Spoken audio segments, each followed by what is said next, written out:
Nous ne pouvons pas considérer, parce qu'on a éliminé un dirigeant, que la question est réglée. Donald Trump dit qu'il a trois Madame choix. Ben Saïd, je cite juste pour mémoire, rappelons-nous, nous avons éliminé Ben Laden, quelques mois et années plus tard, nous avons eu l'État islamique. Nous avons éliminé Saddam Hussein, nous avons eu le chaos en Irak. Nous avons éliminé le colonel Kadhafi, nous avons eu le chaos en Libye. Donc, ce n'est pas si simple. Et il y a un principe de responsabilité. Nous ne sommes pas aujourd'hui dans cette région, devant un jeu vidéo.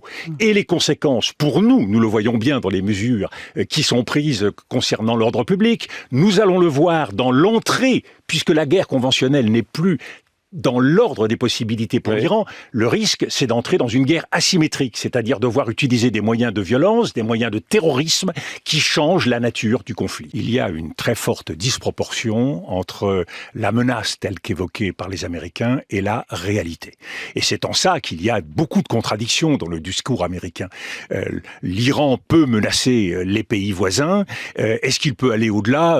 Effectivement, on peut avoir les plus grands doutes. Et on voit bien que ce que veut Donald Trump, c'est justifier son intervention. Et quelle que soit la qualité des arguments, je ne crois pas du tout que l'Iran soit aujourd'hui en situation ni d'un véritable risque nucléaire, ni d'un risque balistique considérable. Et on voit bien d'ailleurs que Donald Trump l'a considéré lui-même lors de son intervention en juin 2025. Donc aujourd'hui, nous sommes dans une construction de discours.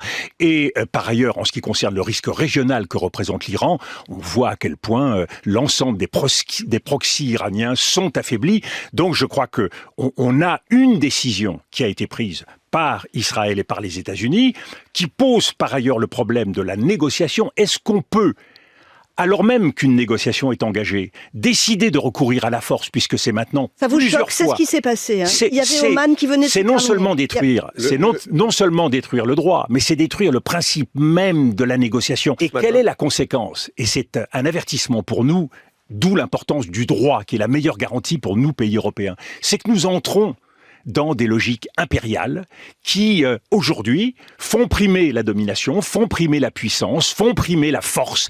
Les États-Unis vont le payer très cher dans les prochaines années, et Donald Trump également.